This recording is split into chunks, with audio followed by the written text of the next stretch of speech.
এবারে বক্তব্য প্রদান করবেন বিশেষ অতিথি সংস্কৃতি বিষয়ক মন্ত্রণালয়ের মাননীয় প্রতিমন্ত্রী জনাব আলী নেওয়াজ মাহমুদ খৈয়াম এমপি। আমি তাকে বক্তব্য প্রদানের জন্য বিনীত অনুরোধ করছি। I now invite our special guest, the Honorable State Minister for Cultural Affairs, Mr. Ali Nawaz Mahmood Khoyam MP, to deliver his address.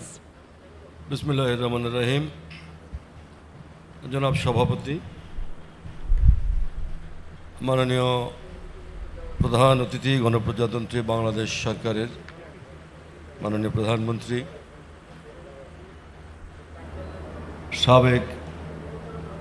মাননীয় সাবেক প্রধান উপদেষ্টা জনাব ডক্টর মোহাম্মদ ইউনূস,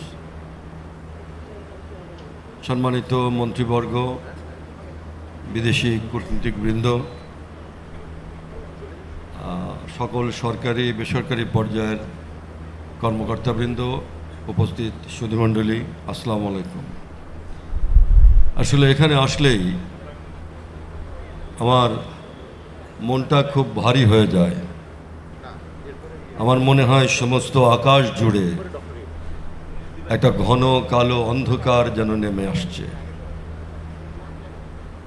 গোটা বাংলাদেশে ফ্যাসিবাদের বিরুদ্ধে বা মাফিয়াদের বিরুদ্ধে যে লড়াই হয়েছে, দীর্ঘদিনের যে লড়াই, সেই লড়াই তার ভেতর দিয়ে বাংলাদেশের মানুষের মধ্যে একটা জন আকাঙ্ক্ষা সূচিত হয়েছে। আমরা জানি 1952 সাল, 62 সাল, 68, 69 সালের গণ আন্দোলন, মহান মুক্তিযুদ্ধ এবং এরশাদ বিরোধী আন্দোলনের সঙ্গে আমাদের এই জুলাই গণ অভ্যুত্থানের সকল শহীদের আত্মা একসঙ্গে মিলিত হয়ে বাংলাদেশে যেন নতুন করে একটা পরিস্থিতি তৈরি হয়েছে। আমার মনে হয় যে এই সকল শহীদরা মিলে এক সুরে কণ্ঠ মিলিয়ে গাইছে, মুক্তির মন্দির সোপানো তলে কত প্রাণ হলো বলিদান, লেখা আছে অশ্রু জলে। বন্ধুগণ, আমাদের যে আকাঙ্ক্ষা সূচিত হয়েছে, সকল শহীদদের যে আত্মত্যাগের ভেতর দিয়ে, দীর্ঘদিনের লড়াইয়ের ভেতর দিয়ে আজকে বাংলাদেশের সরকার, মাননীয় প্রধানমন্ত্রী জনাব তারেক রহমানের নেতৃত্বে বাংলাদেশে সেই আকাঙ্ক্ষাকে বাস্তবায়িত করতে, সেই আকাঙ্ক্ষাকে মানুষের দোরগোড়ায় পৌঁছে দেওয়ার জন্যে নিরলস কাজ করে যাচ্ছে।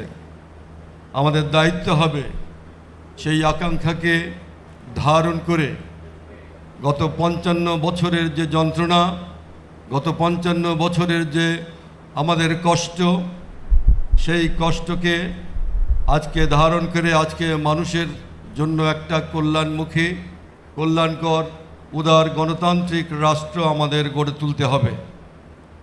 আমি খুব অনুরোধ করব, দেশে যারা আছেন, 55 বছর পর যে সমস্ত রাজনৈতিক দল আছে, সকলের কাছে আমার বিনীত আবেদন, আজকে যে সরকার জনাব তারেক রহমানের নেতৃত্বে সবেমাত্র কাজ শুরু করেছে, আসুন একবার অন্তত আমরা একসঙ্গে আমাদের সকলের হাত একসঙ্গে রেখে আমরা বাংলাদেশকে বিনির্মাণ করি আমাদের এই দেশের সকল মানুষের জন্যে।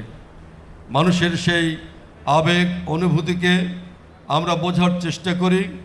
এই দেশের মানুষকে একটা মুক্তির দিকে এগিয়ে নেওয়ার জন্যে আমরা সবাই একত্রিত হই, দল মত নির্বিশেষে সমস্ত মানুষ মিলে আমরা এই বাংলাদেশে একটা রেইনবো সোসাইটি গড়ে তুলি, একটা রাষ্ট্র কাঠামো গড়ে তুলি, যে রাষ্ট্র কাঠামোর ভেতর দিয়ে সমস্ত জাতি গোষ্ঠী, সমস্ত সম্প্রদায়ের মানুষ একসঙ্গে এই বাংলাদেশে মিলেমিশে আগামী দিনে বসবাস করতে পারবে।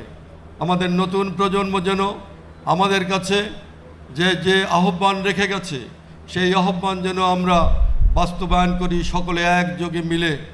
অকারণে বিরোধিতা বা অকারণে আমরা কোনো সংকট তৈরি না করে আসুন মানুষের যে আকাঙ্ক্ষা, সেই আকাঙ্ক্ষাকে ধারণ করি এবং শহীদদের সেই আবেগ, সেই শহীদদের যে আত্মত্যাগ, সেই আত্মত্যাগকে ধারণ করে আমরা আগামী দিনে একটি চমৎকার কল্যাণকর রাষ্ট্র গড়ে তুলি, তাহলেই আমাদের শহীদদের আত্মা শান্তি পাবে।